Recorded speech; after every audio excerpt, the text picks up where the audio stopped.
ఓం నమ శివాయ శ్రీమాత్రే నమః. మిత్రులకి శ్రేయోభిలాషులకి అలాగే నన్ను ఎంతగా ఆదరిస్తున్న యూట్యూబ్ ప్రేక్షకులందరికీ కూడా పేరు పేరు ధన్యవాదాలు. మిత్రులరా, మీ అందరికీ కూడా ఆ పరాదేవత ఎల్లవేళలా మీతో ఉండి మీ మనోవాంఛలు నెరవేర్చాలని మనస్ఫూర్తిగా కోరుకుంటున్నాను. చాలామంది మిత్రులు మెయిల్స్లోనూ కామెంట్స్లోనూ శ్రీనివాస్ గారు మేము ఎన్నో వ్రతాలు నోములు పూజలు చేస్తున్నాం, కానీ కలిసి రావడం లేదు, అనుకున్న పనులు అవడం లేదు, ఎందువల్ల తెలియడం లేదు, మేము యంత్రాలు పెట్టుకున్నప్పటికీ కూడా మాకు అనుకున్న పనులు అవడం లేదు, మేము 99.9% పని అయిపోయిన తర్వాత ఆ 0.1%లో పనులు ఆగిపోతున్నాయి, కారణం తెలియడం లేదు. వృత్తిపరంగాను వ్యాపారపరంగాను కుటుంబపరంగా కూడా అనేక రకాలైన చికాకులు వస్తున్నాయి. బయటపడడానికి ఏదైనా తేలికైన ఉపాయాలు చెప్పండి అని చాలామంది మిత్రులు అడగడం జరిగింది. ఈరోజు మనం ఒక తాంత్రికమైన చిన్న ఉపాయాన్ని తెలుసుకుందాం. ఈ ఉపాయాన్ని అమావాస్య రోజున చేసుకోవాలి. ఈ ఉపాయాన్ని అమావాస్య రోజున రావి చెట్టు దగ్గర చేయాలి. ఎలా చేయాలి, ఎందుకు చేయాలి మీకు తెలియజేస్తాను. అలాగే అనేక సమస్యల మీద నేను వీడియోలు చేయడం జరిగింది. మీరు నా వీడియోస్లోకి వెళ్ళి మీకున్న సమస్యకి మీరు చేయగలిగేదాన్ని వీడియోస్ని ప్రయత్నం చేయండి. చాలామంది మిత్రులు అడుగుతూ ఉన్నారు, మాకు అది చెప్పండి ఇది చెప్పండి అని. అలాంటివి చాలా చెప్పాను, చూడండి. అలాగే మీకు ఈ వీడియో నచ్చినట్లయితే లైక్ చేయండి, నా ఛానల్ సబ్స్క్రైబ్ చేసుకోండి, గంట సింబల్ని యాక్టివేట్ చేసుకోండి, 10 మంది మిత్రులకి షేర్ చేయండి. ఈ ఉపాయాన్ని అమావాస్య రోజున చేయాలి. అమావాస్య రోజు ఉదయం 6 నుంచి మధ్యాహ్నం 12 గంటల మధ్య ప్రాంతంలోనే చేయాలి. ఆ తర్వాత చేయకూడదు. మీరు ఈ ఉపాయం చేస్తే వచ్చే లాభం ఏంటో ముందు చెప్తాను మీకు నేను. మీ పితృదేవతల పట్ల మీరు సరిగ్గా వారికి శాంతి పూజలు చేయకపోయినా, శాంతి కర్మలు చేయకపోయినా, వారిని మీరు పూర్వకర్మల వల్ల పూర్వ జాతకంలో ఉన్న సమస్యలు అంటే మీ జాతకంలో ఉన్న దోషాల వల్ల మీకు అనుకూలత లేనప్పుడు ఈ పరిహారాన్ని చేసుకోవచ్చు. ఈ పరిహారానికి నల్ల నువ్వులు, రావి చెట్టు, నీళ్లు కావాలి. అలాగే ఇది అమావాస్య రోజున మాత్రమే చేయాలి. ఇది బాగా గుర్తుంచుకోండి. ఇది మగవారు చేయాలి, ఆడవారు చేసేది కాదు. మగవారు మాత్రమే చేయాలి ఈ ఉపాయం. నేను ఆడవారు చేసే ఉపాయం కూడా నెక్స్ట్ వీడియోలో చెప్తాను. ఈ ఉపాయాన్ని ఎందుకు చేయాలంటే పితృదేవతలు శాంతిస్తారు. పితృదేవతలు శాంతించడం వల్ల మనం చేస్తున్న పనుల్లో ఆటంకాలు తొలగుతాయి, అలాగే అనుకున్న పనులు పూర్తవుతాయి. రావి చెట్టు దగ్గర మీరు చెట్టు దగ్గరికి వెళ్ళి, అది దేవాలయంలో ఉన్న బయట ఉన్న ఎక్కడ ఉన్నా పర్వాలేదు, కానీ ఇంటి గోడల మీదవి కానీ పైన ఎక్కడన్నా మన ఇంటి పెరల్లో మామూలుగా గోడల మీద వస్తాయి కదా, గోడల మీద వాటర్ ట్యాంకుల మీద, అలాంటి వాటి మీద మాత్రం కాదు. ఎక్కడైనా మీరు కుండీలో పెంచుకునే మొక్క అయినా పర్వాలేదు, ఇబ్బంది లేదు. కుండీలో పెంచుకునే మొక్క అయినా పర్వాలేదు, కుండీలో ఉన్న మొక్క అయినా పర్వాలేదు, రోడ్డు పక్కన ఉన్నదైనా దేవాలయంలో ఉన్నదైనా పర్వాలేదు, అక్కడ చేయండి. కానీ గోడల మీద వచ్చిన వాటికి, వాటర్ ట్యాంకుల మీద వచ్చిన వాటికి చేయమాకండి, ఎందుకంటే అది మంచిది కాదు. కాబట్టి మీరు కుండీలో ఉందనుకోండి, కుండీలో చేసుకోవచ్చు. మీరు ఏం చేస్తారంటే నల్ల నువ్వులు తీసుకోండి, ఇలా నీళ్ళల్లో వేసుకోండి, కొంచెం నీళ్ళల్లో వేసుకోండి. వేసుకొని మీరు రావి చెట్టు దగ్గరికి ఉదయాన్నే వెళ్ళిన తర్వాత మీరు చెట్టుకు నమస్కారం చేసుకొని 3 ప్రదక్షిణ చేసి తర్వాత ఇలా చెట్టు దగ్గర పెట్టండి.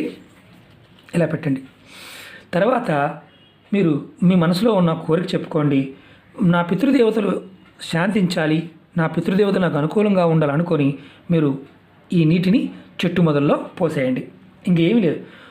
పోసే ముందు, అంతకుముందు మీరు ప్రదక్షిణ చేసే ముందు ఆవు నేతితో దీపం వెలిగించండి. ఇలా మీరు ప్రతి అమావాస్యకు చేస్తూ ఉంటే మీరు మీ పితృదేవతల నుంచి ఆశీర్వాద బలం పొందుతారు, అనుకున్న పనులు పూర్తవుతాయి. ఇది ఒక ఉపాయం.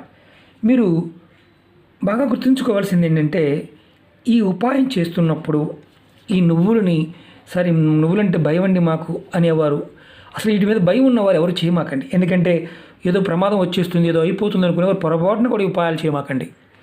మీకు భయం లేకుండా, ఎందుకంటే ఇవి తినే పదార్థమే, శాస్త్రరీత్యా ఆహార పదార్థంగా వాడుతూ ఉంటాం, నూనెగా వాడుతూ ఉంటాం. కాబట్టి భయపడేవారు, నల్ల నువ్వులంటే భయపడేవారు ఈ ఉపాయాలు చేయమాకండి, ఎందుకంటే వారి భయమే వాళ్ళని సగం ఇబ్బంది పడుతుంది. కాబట్టి ఇది ప్రయత్నపూర్వకంగా చేయండి. ఖచ్చితంగా పితృదేవతలు శాంతిస్తారు.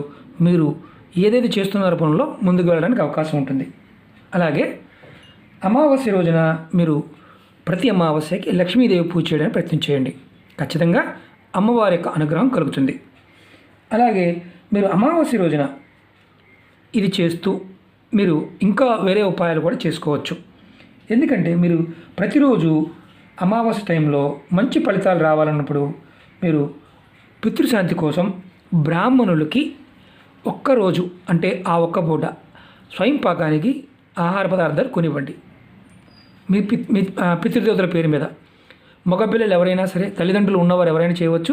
తల్లిదండ్రులు ఉన్నప్పటికీ తల్లిదండ్రులు చేయటం లేదంటే అన్నప్పుడు మీరు మీకు తెలిసిన బ్రాహ్మణులకి మీరు మీ పెద్దల పేరు చెప్పి వారికి ఇవ్వండి. మీరేం పూజ చేయటం లేదు, స్వయం పాకం భోజనానికి ఇవ్వండి. మీ పితృదేవతలు ఆనందపడతారు. అలాగే పక్షులకి అలాగే జంతువులకి ఆహారం పెట్టే ప్రయత్నం చేయండి. దానివల్ల కూడా కొంతవరకు వాళ్ళు శాంతిస్తారు. ఇవి మీరు మీకు ఇవన్నీ తక్కువ ఖర్చుతో చేసుకునే పనులే. అలాగే నెక్స్ట్ వీడియోలో మీకు నేను పితృదేవతల పాయింట్ ఆఫ్ వ్యూలో మరొక విషయం చెప్తాను. అలాగే మీరు ప్రతిరోజు స్నానం చేస్తున్నప్పుడు మనం కొన్ని పదార్థాలు వేసుకుని స్నానం చేయాలని అంతకుముందు వీడియోలో చెప్పాం.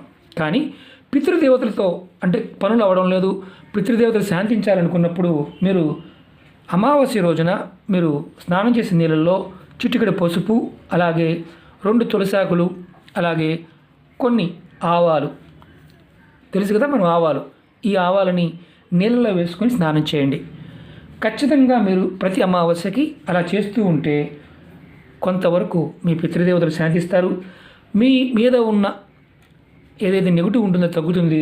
మీ ఇంట్లో మీకు దరిద్ర దేవతతో బాధపడుతూ ఉంటే ఆమె బయటికి వెళ్ళిపోతుంది. ప్రతి అమావాస్యకి ఆడవారైనా మగవారైనా ఇది చేయవచ్చు. అలాగే మీరు పితృశాంతి కోసం అమావాస్య రోజున ఎటువంటి పరిహారాలు చేసినా మీకు త్వరగా ఫలితాలు వస్తాయి. మనం చేసే పనుల్లో సఫలత అనేది వస్తుంది. అమావాస్య రోజున పెళ్ళైన స్త్రీలు తలస్నానం చేయమాకండి. ఇది బాగా గుర్తుంచుకోండి. తలస్నానం చేయవద్దు. ఇప్పుడు మీరు ఇది చెప్పారు కదా, ఇది ఏం చేయాలి అని అడుగుతుంటారు. మీరు మామూలు స్నానం చేయండి, తలస్నానం మాత్రం చేయవద్దు. అలాగే మనం ప్రతి నెలలో వచ్చే అమావాస్య మనం కొన్ని పనులు చేస్తే అద్భుతమైన ఫలితాలు ఉంటాయని మనం చెప్పుకున్నాం. ఈసారి అమావాస్య 19వ తారీఖు నాడు వచ్చింది. దీన్ని భాద్రపద అమావాస్య అంటారు. చాలా విశిష్టమైంది. మన దేవాలయాలకు వెళ్ళి పూజ చేయించుకునే అవకాశం ఉంటే పూజ చేయించుకోండి. లేదు మనం లాక్డౌన్లో ఉన్నాము, వీలవడం లేదనుకున్నప్పుడు మీ ఇంటి దగ్గర చేసుకోవచ్చు. నేను ఒక చిన్న ఉపాయం చెప్తాను మీకు ఈరోజు. ఒక మొక్కని మీరు ఇంటికి తెచ్చుకోవడం వల్ల అమావాస్య రోజున మీకు ఏదైతే జీవితంలో సమస్యలు ఉన్నాయో ఆ సమస్యలు తీరిపోతాయి, లోటు అనేది లేకుండా ఉంటుంది. ఆ మొక్క దర్భగడ్డి మొక్క. దర్భగడ్డి మొక్కని అమావాస్య రోజున మీరు ప్రయత్నపూర్వకంగా తెచ్చుకోవాలి. ఎలా తీసుకొచ్చుకోవాలో చెప్తాను.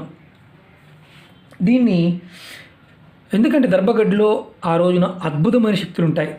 ఇది నేను ఎండిపోయింది చూపిస్తున్నాను, పచ్చిది చూపించడానికి, ఎందుకంటే ఇది నేను తెచ్చినవే మీకు చూపిస్తున్నాను. నేను ఈ దర్భగడ్డిలో మనం చాలా పవిత్రమైనది, పుణ్యకార్యాలుగా అన్నిటికీ వాడుతుంటాము, పితృకర్మలకు కూడా వాడుతూ ఉంటాం.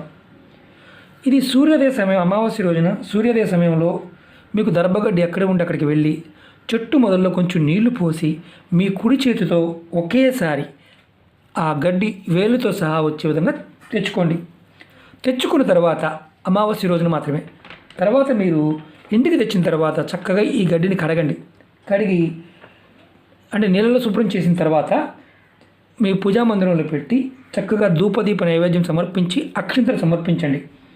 అలాగే ఎర్రటి పువ్వులతో ఈ దర్భగడ్డి మీద పెట్టి పూజించండి. ఇది నేను వేలు చూపిస్తున్నాను, గడ్డితో పాటు తెచ్చుకోండి. ఒకటైనా పర్వాలేదు. ఒక చెట్టు ఒక దర్భ కనుపుదైన ఇక్కడి నుంచి అంటే ఒకటి ఉన్నా పర్వాలేదు. మొత్తం ఇలా తెచ్చుకోవాలేం లేదు. పీకినప్పుడు మాత్రం కుడి చేత్తోనే పీకండి, ఒకేసారి పీకాలి. అది మాత్రం గుర్తుంచుకోండి.